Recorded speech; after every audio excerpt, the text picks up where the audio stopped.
Another common way to get the 2-on-1 is if my opponent grabs my wrist crosswise here.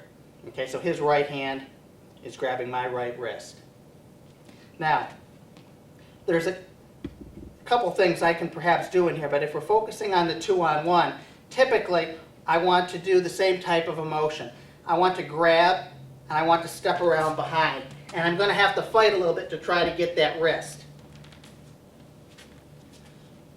Once I get behind him though to here, even if he's got my wrist, I'm still in pretty good shape because I have control of his shoulder.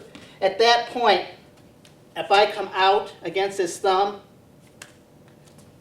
I should be able to readjust.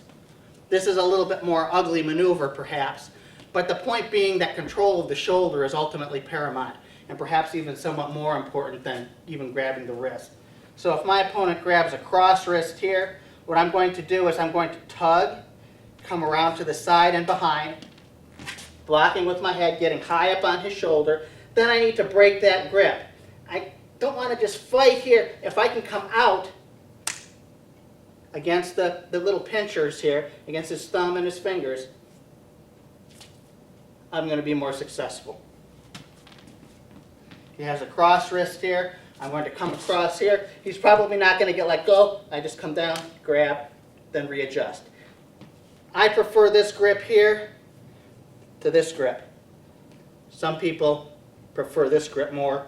I definitely prefer this in part because I feel like I can pull my opponent's arm in tighter to my body and I have better control. Once more. Grabs the cross wrist. From here, I want to come to the side and behind, grabbing the top of the shoulder, pulling us in, even though he still has control of my wrist.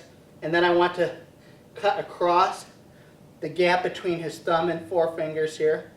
And as I do that, you'll notice too, I'm not going to come straight towards the dorsum of my hand. I'm going to turn my arm so that the sharp part is down. And as I'm pulling out with my wrist, my elbow comes down. I can grab or come directly to the arm here. Again, it takes a little bit of maneuvering to get that hand position, but that's something that's very doable. And this is really what's critical, grabbing the shoulder, controlling the shoulder, and blocking his head so that he can't get square again with me. Once more, when I'm behind, I've got to this position. I'm not just going to fight and tug it out. I'm going to turn my wrist so the sharp part of my wrist is facing out. It's harder for him to hold on. And I'm not just pulling, but I'm kind of levering down as I pull, and that makes it difficult for him to control. And then I'm going to grab. And I can adjust if I wish. If your opponent grabs your mirrored wrist, that is with his right hand, if he grabs my left wrist, I can also attack a 2-on-1. And I'm going to do it in a similar kind of way in terms of getting loose of his grip.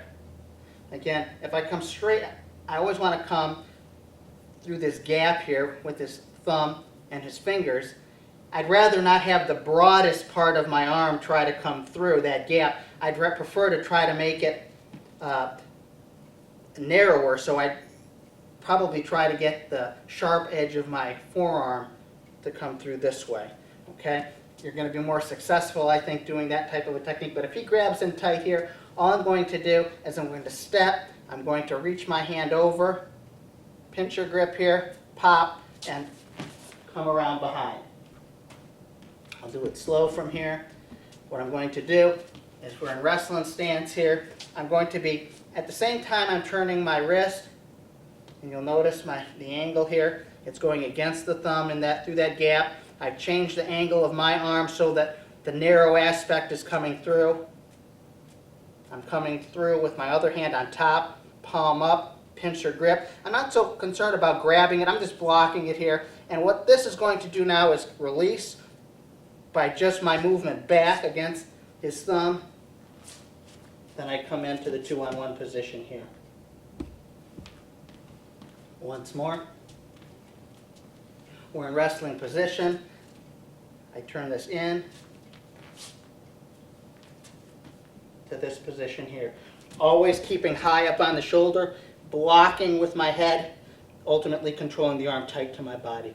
We'll be going over many things in the future instructional series in terms of what to do from these positions, which will involve either trying to keep the weight up or keep the weight down. But the basic position is controlling the shoulder, head inside, keeping that arm tight to the body. Similarly, if my opponent grabs the mirrored wrist, his right hand grabs my left wrist, well, instead of coming here, I can just grab to the 2-on-1.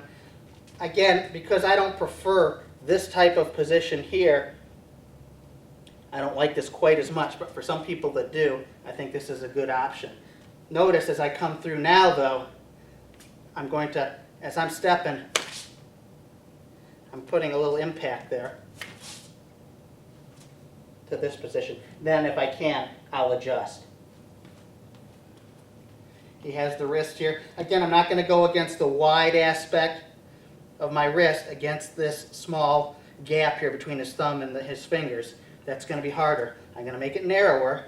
And as I do it too, I'm not just interested in pulling and pushing here. You'll notice as I step to the side here, I still put a tremendous leverage on his fingers, which makes it even more difficult for him to hold on to.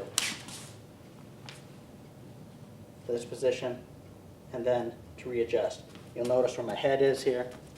My head is in deep so that he cannot get head position. If he gets head position, that becomes less favorable for myself. As you can see, he squares up towards me. The basic position, again, from this type of grip that my opponent has, instead of coming through with my palm up, I'm going to be keeping the sharp edge against this little gap. I'm not just pulling it. As I'm pulling it through, I'm stretching and coming to the side. And I'm going to help by popping them with my palm. Coming to the 2-on-1. I would like to adjust if I can. I prefer this. I want to keep this basic position by being high on his shoulder, keeping my head in, keeping the arm in tight to the body. You'll notice generally too, I'm pretty close to my opponent with my feet. I'm not going to be in this type of a position here with my butt out and my feet far back. I want to control him, and when we go over in future DVDs about attacking specifically, ultimately I either want to be jacking him up or I want to be sagging. Okay, one or the other. I want to be jacking him up or I want to be sagging.